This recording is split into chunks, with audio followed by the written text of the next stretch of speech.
Hello everyone, welcome back to my channel. So today is day 12 out of 15 days which were allotted to part A and target जो है हमारा 30 days का है. ABC analysis के according ये chapter इतना important नहीं है क्योंकि रजिस्टर्स एंड रिकॉर्ड है, ठीक है. और ये इसलिए इम्पॉर्टेंट और भी नहीं है क्योंकि पता है क्या है कि जैसे रजिस्टर्स एंड रिकॉर्ड्स है, आप चैप्टर वाइज पढ़ते आ रहे हो, आपको उसमें सारी डिटेल्स पता है कि इस पर्टिकुलर टॉपिक के लिए. जैसे फॉर एग्जांपल हम जनरल मीटिंग्स की बात करते हैं, जो भी आएगा चैप्टर जिसकी स्ट्रैटेजी अभी आएगी, तो जनरल मीटिंग्स में अगर आपको रजिस्टर मेंटेन करने हैं तो उसके लिए एक पर्टिकुलर सेक्शन है और उसके लिए एक पर्टिकुलर फॉर्मेट है, यानी फॉर्म है जिसके फॉर्मेट में आप उसको प्रिपेयर करोगे.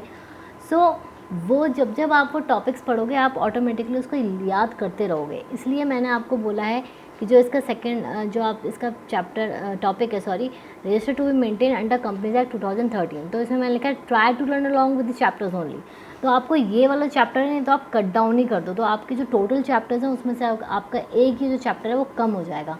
And returns and do not skip what test yourself of module ICSI check and description for answers. ये बहुत ही छोटा चैप्टर है और एक तरीके से आप इसको ख़त्म भी कर सकते हो चैप्टर को अगर आप अपने रिस्पेक्टिव चैप्टर्स के साथ रजिस्टर्स एंड फॉर्म्स याद कर लो, ठीक है.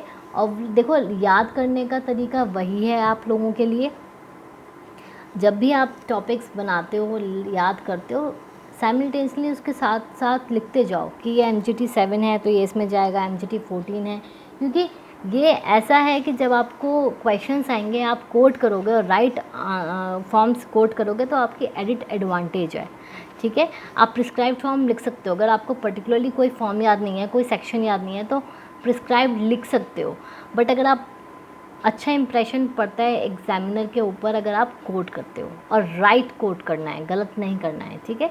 वो नेगेटिव इंप्रेशन जाता है और मार्क्स कट होते हैं. So that's for all. ये आपका चैप्टर है, ठीक है. That's for today. और इसका अगर आप चाहो तो डे 12 को स्किप करके आप और जो बाकी के पहले चैप्टर्स हैं उनको रिवाइज़ कर सकते हो. ये आपके ऊपर है, लेकिन डे 12 का ये जो टारगेट है, प्लीज़ डू दिस, ठीक है. और बस 3 दिन और फिर ये चैप्टर आपका 2-3 दिन और फिर ये आपका पार्ट A ख़त्म हो जाएगा, इसकी स्ट्रैटेजी ख़त्म हो जाएगी और फिर हम पार्ट B पे मूव करेंगे.